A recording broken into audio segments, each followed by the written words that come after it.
살아있는 자의 하나님, 이 시간에 살아있는 자의 하나님이란 주제입니다. 이 말씀 제목만을 우리 마음에 꼭 새길 수 있길 바랍니다. 살아있는 자의 하나님. 여러분, 여기 이렇게 아름다운 꽃이 있습니다. 여러분, 꽃이 아름다운 이유가 무엇일까요?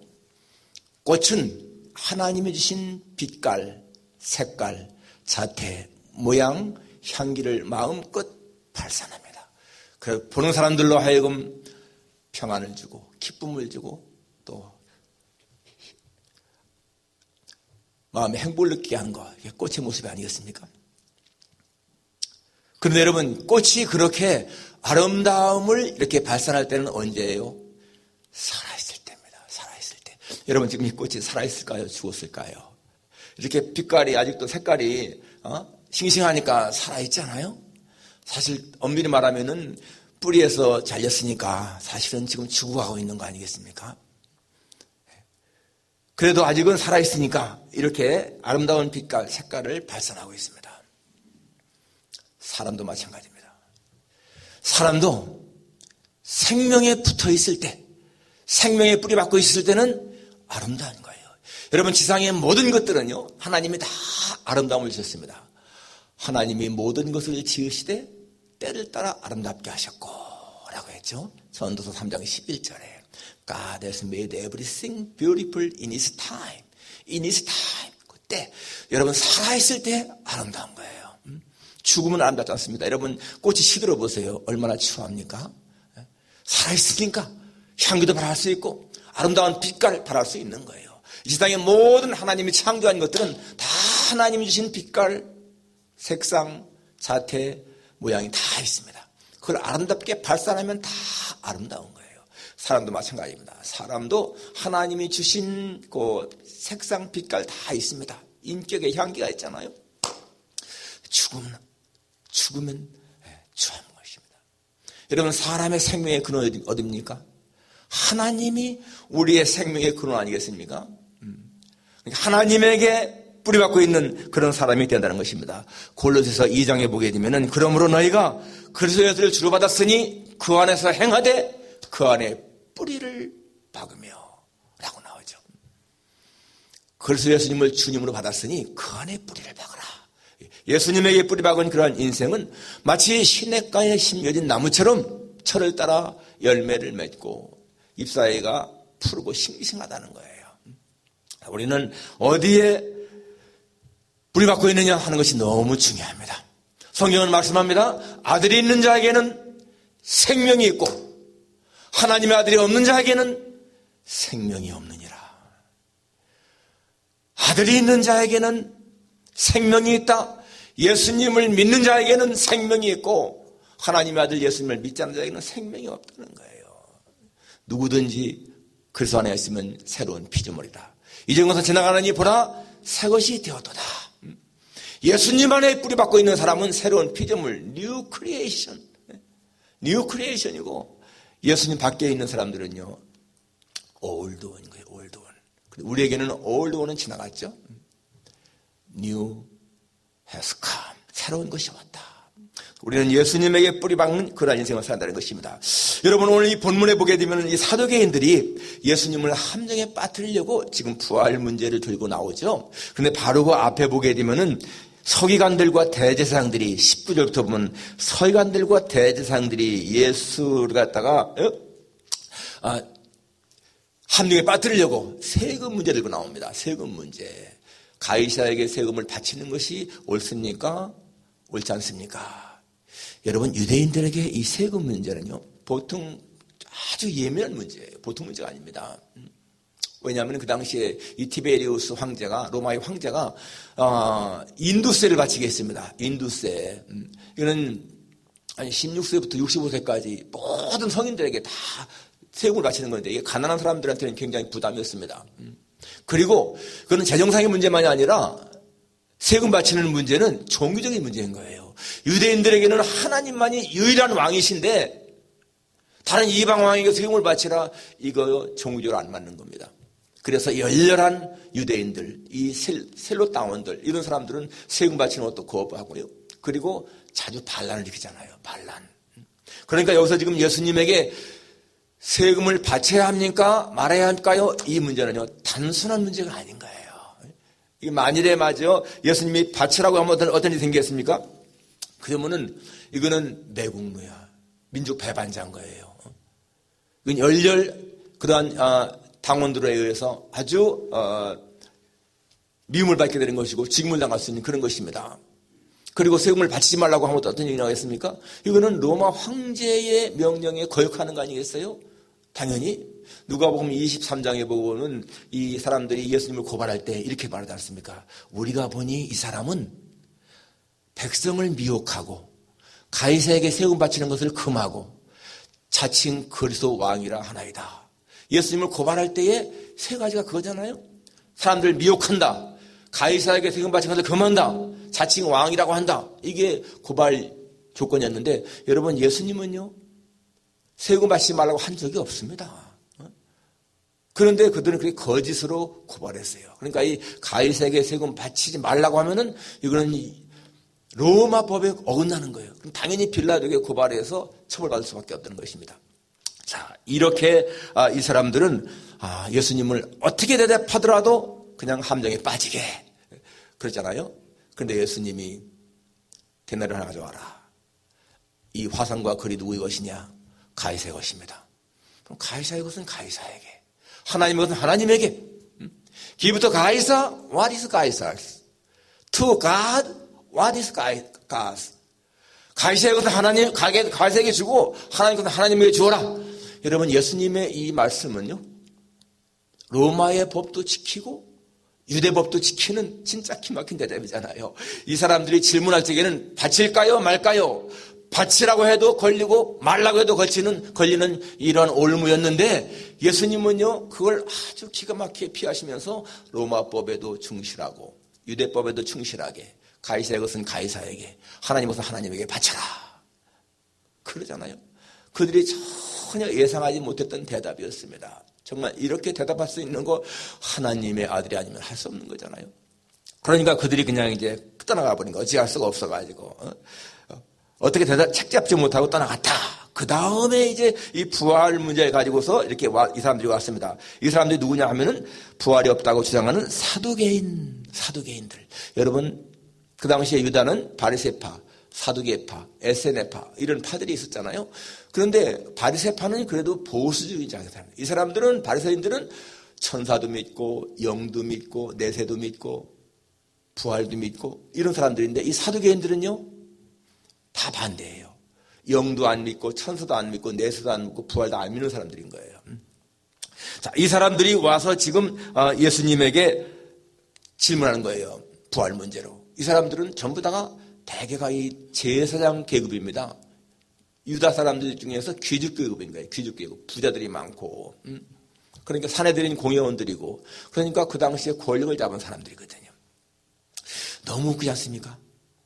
아니 천사도 안 믿고 내세도 안 믿고 부활도 안 믿는 이런 사람들이 종교계의 지도자가 됐다는 게 얼마나 웃기는 얘기입니까? 여러분 이 세상에 권력 잡은 사람들을 보게 되면은 사실상 이게 비정상적인 사람들이 너무나 많죠. 자격 미달인 사람들. 그리고 어떤 사람들은 이런 말 합니다. 백성들이 국민이 정치를 방관하면은 아주 저질들이 권력을 잡고 나라를 망친다. 그게 얼마나 역사에 많습니까? 여러분 헤롯이 유다의 왕이었다. 이거 또 웃기는 거예요. 헤롯이 어디 사람입니까? 에돔 사람이잖아요. 에돔 사람. 유대인도 아닌 에돔 사람이 어떻게 유대의 왕이 돼? 수십 년간 다스렸지 않습니까? 그게 그 헤롯의 아버지가 로마 황제한테 뇌물 주고 왕위를 산 거예요. 얼마나 이게 모순인지 모르죠. 권력 잡은 사람들 정말 자격미달이 너무나 많지 않습니까? 히틀러 같은 사람이 독일의 권력을 잡으니까 그렇게 재앙이 일어나는 거예요.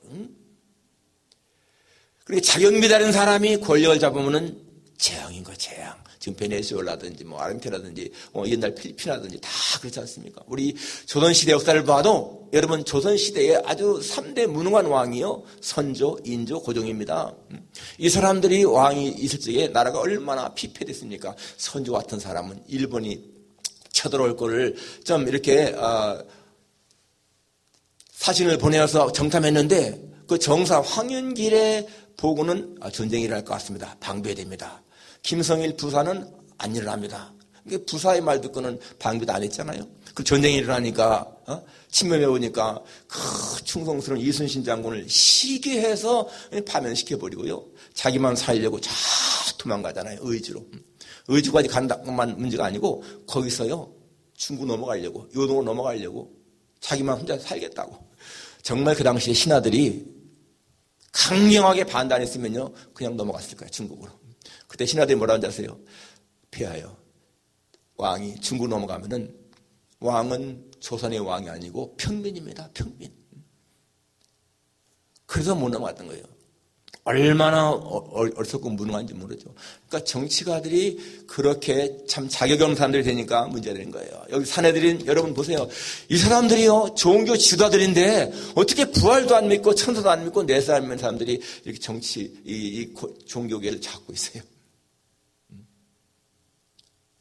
그러니까 이 사람들은 그저 이 신앙 제사장이 하나의 직업인 거예요. 직업. 자기들 사는 길. 그러니까 얼마나 부패가 많습니까? 성전에서 장사를 하게 하잖아요. 장사를 하게 하고 이렇게 제사 드리는 사람들이 이제 재물 갖고 올 적에 멀리서 오면은 재물 갖고 오기 힘들으니까 거기 와서 양을 사가지고 제사 드리게 하지 않습니까? 그럼 폭리를 취하는 거죠. 그러니까 예수님이 뭐라고 했습니까? 다 그냥 내쫓으면서 내 집은 내 아버지 집은 만민이 기도하는 집이라 일컬음받으라 할거늘 너희가 강도의 소굴을 만들었도다. 그러면서 막 다 내쫓지 않습니까? 그렇게 이 사람들은 자기의 권력만 유지하는 거예요. 그러니까 이제 자기들의 권력에 자기의 권력을 위협하니까 예수님이 그러니까 죽이려고 한 거잖아요. 그래서 여기 28절에 이제 이렇게 말합니다. 선생님이요 모세가 우리에게 써주기를 만약 어떤 사람의 형이 아내를 두고 자식이 없이 죽으면 그 동생이 그 아내를 취하여 형을 위하여 상속자를 세울지니라 하였나이다 하면서 칠형제가 있었는데 결혼해서 이제 형이 죽었습니다. 둘째가 다시 이제 형수와 결혼했다가 죽고 셋째 넷째 다 죽었습니다. 그럼 마지막에 부활하면은 누구 아내가 됩니까? 이렇게 이제 질문을 한 거잖아요. 이거는 신명기 25장에 보게 되면은 율법에 형이 후사가 없이 죽으면은 둘째가 형수와 결혼을 해서 그 아들 낳으면은 그 아들이 그 형의 가문을 잇게 해야 된다. 이게 계대 결혼이거든요. 성경에 나와 있으니까 계대 결혼 그렇게 해서 씨를 이어가게 해야 된다. 그래서 이거에 대해서 이제 이렇게 질문하는 거예요. 그런데 여기 예수님의 대답은 뭐라고 하죠? 34절에 이 세상의 자녀들은 장가도 가고 시집도 가되 저 세상과 및 죽은 자 가운데서 부활함을 얻기에 합당 여김을 받는 자들은 장가가고 시집가는 일이 없으며 그들은 다시 죽을 수도 없나니 이는 천사들과 동등이요 부활의 자녀로서 하나님의 자녀임이라. 천국은 무슨 여기처럼 장가가고 시집가고 그런 것이 없다는 거예요. 예수님 말씀에. 그러니까 그 당시에 이 사두개인들은 그냥 이 땅과 저 세상이 만약에 부활이 있다면은 이 땅의 연장으로 생각을 했는데 예수님의 말씀은 연장이 아니고 새로운 세계다 그거잖아요. 새로운 세계다. 그렇습니다. 여러분 애벌레가요 성장해서 꼬치를 짓고 다시 나비가 되면은 애벌레의 삶과 나비의 삶은 이게 다른 거예요. 전혀. 그런 것처럼 우리 이 땅에서의 삶과 천국에서 삶은 다르다라는 것을 말씀하고 있습니다. 여러분 그게 고린도전서 15장에 나와 있잖아요. 고린도전서 15장에 보게 되면은 썩어질 것으로 심고 썩지 않을 것으로 거둔다. 약한 것으로 심고 강한 것으로 거둔다. 육의 몸으로 심고 신령한 것으로 거둔다. 욕된 것으로 심지만은 영광스러운 것을 거둔다. 이게 다른 것을 말씀하고 있습니다. 어떤 사람들은 이런 말 할 수도 있어요. 야, 천국이 그렇다면은 이 세상보다 재미없지 않을까? 천국에 가는 장가가도 시 가는 것도 없고 애 키우는 재미도 없고 무슨 뭐 술집 가는 재미도 없고 도박하는 재미도 없고 이거 무슨 재미로 천국 가서 살까?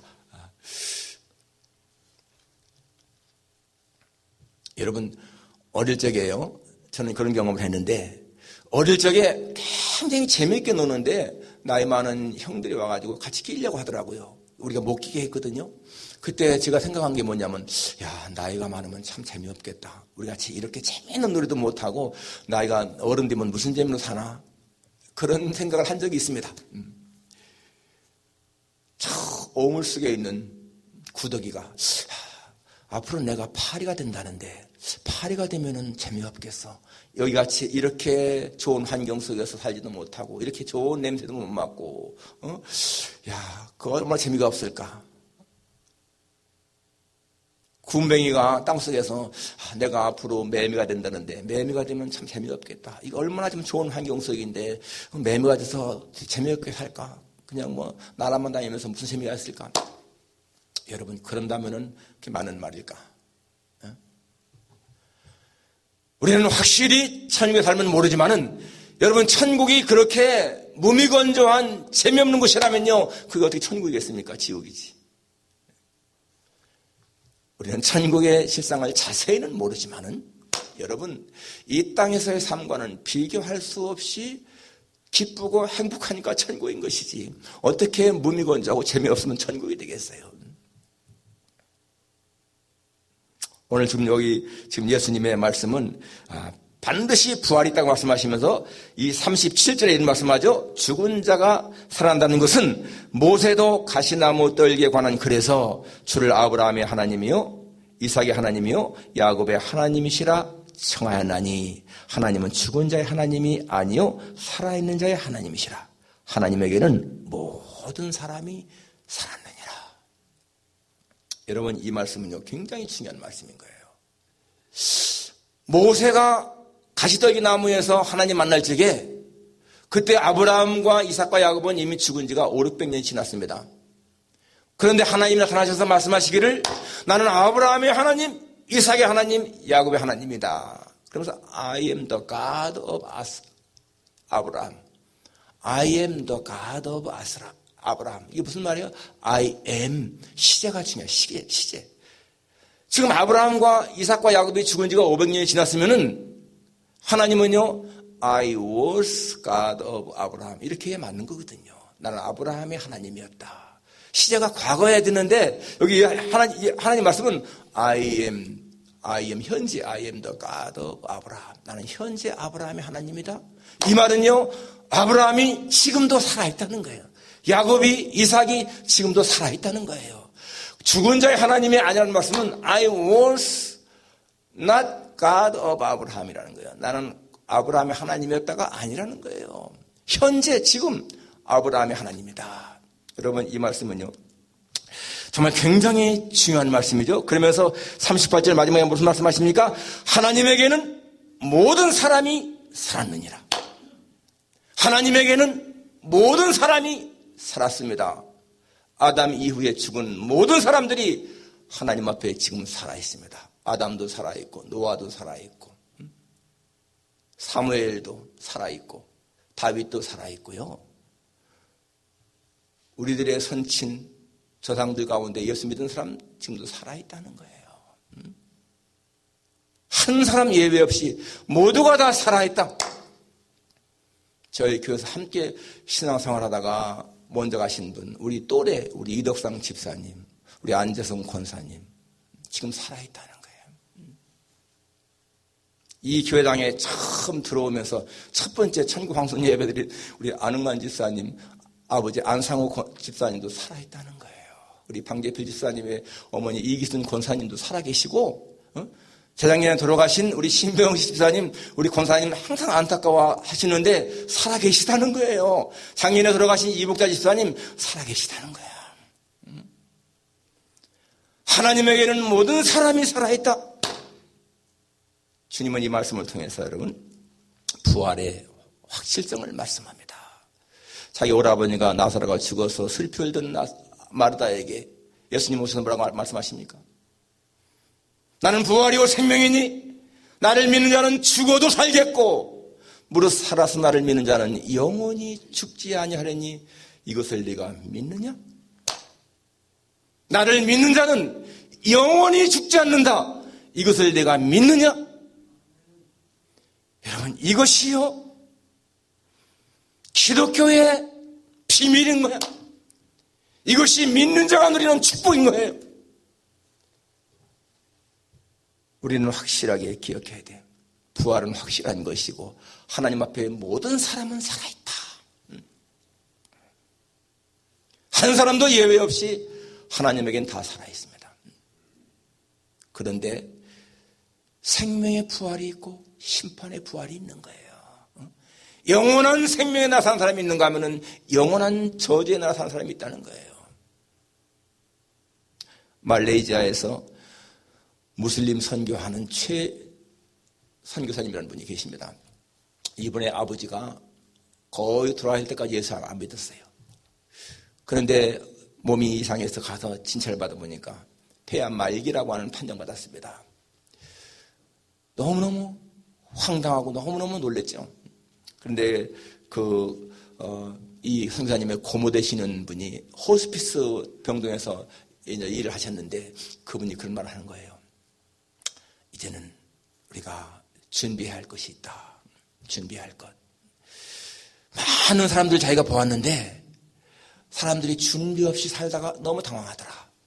그래서 이 고모가요, 그 아버지를 자기 오빠죠. 그러니까 오빠를 잘 이렇게 인도해서 교회로 인도해갖고 이 새신자반에서 말씀을 잘 듣게 하고. 근데 이분도 자기가 이제 그런 병이 있으니까 정말 예수님을 받아들였어요. 그리고서 나중엔 식구가 다 보는 가운데서 그 세례를 받는데 세례 받는 내내 우시는 거야, 이 아버지가. 그런데 이 고모가 뭐라고 하느냐면 아들과 그러니까 그 조카와 아버지, 오빠를 같이 앉혀놓고는 내가 병동에서 일하면서 경험한 것인데 너무나 많은 사람들이 자기 가족에게 해야 할 말을 하지 못해서 안타까워하는 것을 보았다. 그래서 많은 사람들이요, 자기가 어떤 분이 딱 돌아가시면은 막 달려와가지고 막 통곡하면서 내가 그 말을 했어야 했는데, 내가 사랑한다는 말을 했어야 했는데, 내가 용서한다는 말을 했어야 했는데, 그러면서 오는 사람들이 너무나 많다는 거예요. 우리 한국 사람들은 자기 가족에게 사랑한다, 용서한다 이 말을 너무 못한다는 거예요. 이분도, 이 선교사님도요, 자기 아버지한테 아버지 존경합니다, 사랑합니다, 또 아버지한테 사랑한다 이런 말을 한 번도 못 들어봤다는 거예요. 그래서 이분도요, 마음에 결심을 하고 마음을 단단히 먹고 어느 날 퇴근한 날 집에 와가지고서 아버지를 진심으로 존경합니다. 아버지께서 지금까지 맡은 일을 충성스럽게 이렇게 잘 감당해 오는 거 보면서 제가 많은 걸 배웠습니다. 아주 힘들게 아버지를 존경한다 말하는 거예요. 그러니까 그 아버지도 고맙다 아들아, 나도 너를 많이 사랑한다 이 말을 진짜 처음 들은 거예요. 그래서 이 아들이 아버지 사랑해요, 많이 사랑해요, 둘이가 부둥켜안고 울었다는 겁니다. 처음 있는 일. 그런데 그 아버지가 가기 전에 간증문을 남겼어요. 간증을. 이런 말을 했습니다. 나는 그저 착하게 살면 되는 줄 알았습니다. 그러나 내가 아무리 착하게 살아도 내가 죽음의 자리에서 나를 도울 일은 아무도 없다는 것을 깨달았습니다. 하나님만이 나를 도울 수 있는 분임을 깨달았습니다. 이제 부끄럽지만 나는 하나님께로 가려 합니다. 예수님이 나의 모든 죄를 다 해결하셨기 때문에 나는 기쁜 마음으로 하나님께 갑니다. 지금까지 살아오는 인생을 보면서 삶이 너무나 짧다는 것을 느낍니다. 짧기 때문에 더 많이 사랑하고 더 많이 아끼고 살아야 할 것입니다. 여러분, 사람은요 다 그렇게 죽음에 임박할 때에 그런 걸 깨닫습니다. 그래서 이 선교사님이 쓴 그 책이 사랑합니다라고 하는 책이요. 책 속에 나오는 얘기들인 거예요, 지금 이게. 그 아버지는 예수님 안에서 죽음이 마지막이 아니고 영원한 생명이 있다는 것을 깨달은 거예요. 그렇기 때문에 갈 적에도 그 마음에 어떤 막 불안 그런 게 없이 평안히 갔다는 것입니다. 예수님 믿는 사람들은 죽음이 영원한 나라로 건너가는 답인 것을 확실히 믿지 않습니까? 그렇기 때문에 죽음의 두려움을 이길 수 있는 거예요. 하나님의 자녀들은 부활의 능력을 믿기 때문에 바울처럼 사망아 너의 이기는 것이 어디 있느냐, 사망아 너의 쏘는 곳이 어디 있느냐? 라고 외칠 수가 있습니다. 여러분, 부활은요, 죽음도 어찌할 수 없는 하나님의 능력이고, 부활은 사탄도 어찌할 수 없는 하나님의 축복인 거예요. 인간의 부활을 막을 것은 이 땅에 아무것도 없다는 것입니다. 주님의 부활하심으로 우리는 그렇게 할 수가 있다는 거예요. 지난 주간에 우리 이철 집사님과 같이 점심 식사했는데, 우리 집사님 처음에는 굉장히 많이 죽음에 대한 두려움이 있었지만은 이제 죽음의 두려움 많이 이길 수 있다라고 고백하시더라고. 너무너무 감사한 것은 우리 집사님은 죽음 자체가 두려운 것이 아니고 그 항암 치료받는 그 고통이 너무나 자기가 눈으로 봤기 때문에, 형님도 부인도 그걸 봤기 때문에 그게 두려웠던 거지 죽음에 대한 두려움은 아니었다. 너무 감사한 거예요. 여러분, 우린 다 죽는 날 다 받아놨습니다. 모를 뿐이지. 예? 그렇잖아요. 다 죽는 날 받아놓은 거 아니겠어요? 모르니까 그냥 살아가는 거야. 그렇지만 여러분, 정말로 살아있는 자의 하나님을 믿는 사람들이라면 우리는 죽음에 대한 두려움 이길 수가 있는 거예요. 왜? 부활이 확실하기 때문에. 부활이 확실하니까. 오늘 주님이 하신 말씀, 하나님은 죽은 자의 하나님 아니고 살아있는 자의 하나님입니다. 하나님에게는 모든 사람이 살아있다. 여러분, 우리가 이것을 확실히 믿는다면 우리는 정말 죽음 때문에 그렇게 막 두려워하거나 떨 필요가 없지 않겠습니까?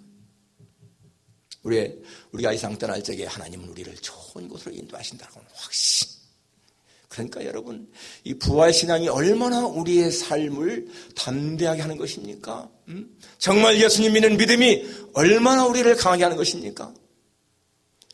영원토록 살아계신 하나님, 그분과 영원토록 함께 산다고 하는 확실한 소망, 여러분, 이것이요 우리의 삶을 든든하게 받쳐주는 기둥인 것입니다.